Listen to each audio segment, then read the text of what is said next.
Sadiq bike service Shivani ಮಂದಿ.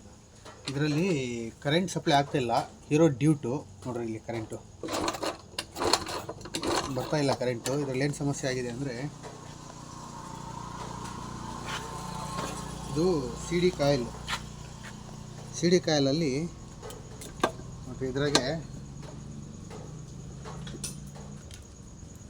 Volts current ಬರಬೇಕು. ಇದ್ರಾಗೆ 12 ವೋಲ್ಟೇಜ್ ಕರೆಂಟ್ ಬಂದರೆ ಅಲ್ಲಿ ಕರೆಂಟ್ ಬರುತ್ತೆ ನೋಡಿರಿ. ಇದು ಬ್ಲ್ಯಾಕ್ ಕಲರ್ ವೈರ್. ಇದು ಈ ಬ್ಲ್ಯಾಕ್ ಕಲರ್ ವೈರಲ್ಲಿ 12 ವೋಲ್ಟ್ ಕರೆಂಟ್ ಬರಬೇಕು.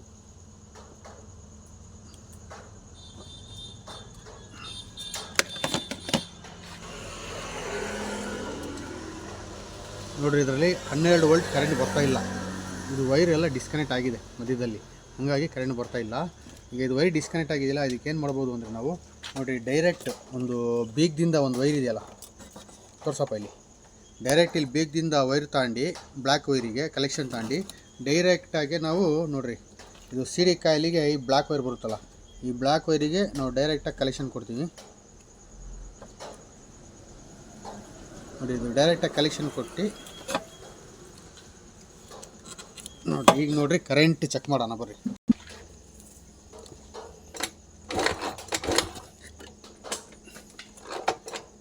ನೋಡಿರಿ, ಕರೆಂಟ್ ಬರ್ತಾ ಇದೆ. ಈಗ ಕರೆಂಟ್ ಬರ್ತಾ ಇದೆ.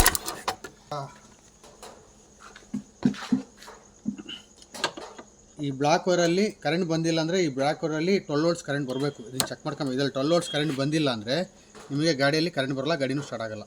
ನೀವೇನು ನೋಡೋಕಂದ್ರೆ ಇಲ್ಲಿ ಕೀಗೆ ಒಂದು ಎಕ್ಸ್ಟ್ರಾ ವೈರ್ ಹಾಕೊಂಬಿಟ್ಟು ಡೈರೆಕ್ಟಾಗಿ ಇಲ್ಲೇ ಕಲೆಕ್ಷನ್ ಕೊಟ್ಟರೆ ಸಾಕು. ಇಲ್ಲಾಂದರೆ ವೈರಿಂಗ್ ಫುಲ್ ಬಿಚ್ಕೊಬೇಕಾಗುತ್ತೆ, ಸುಮ್ಮನೆ ಸಮಸ್ಯೆ ಜಾಸ್ತಿ ಆಗುತ್ತೆ, ಕೆಲಸ ಜಾಸ್ತಿ ಹಿಡಿದಿರಿ. ಇದು ಸಿಂಪಲ್ ಮೆಥಡ್. ಈ ಥರ ಮಾಡೋದ್ರಿಂದ ನಿಮ್ಮ ಗಾಡಿ ಪ್ರಾಬ್ಲಮ್ ಕ್ಲಿಯರ್ ಆಗುತ್ತೆ. Thank you.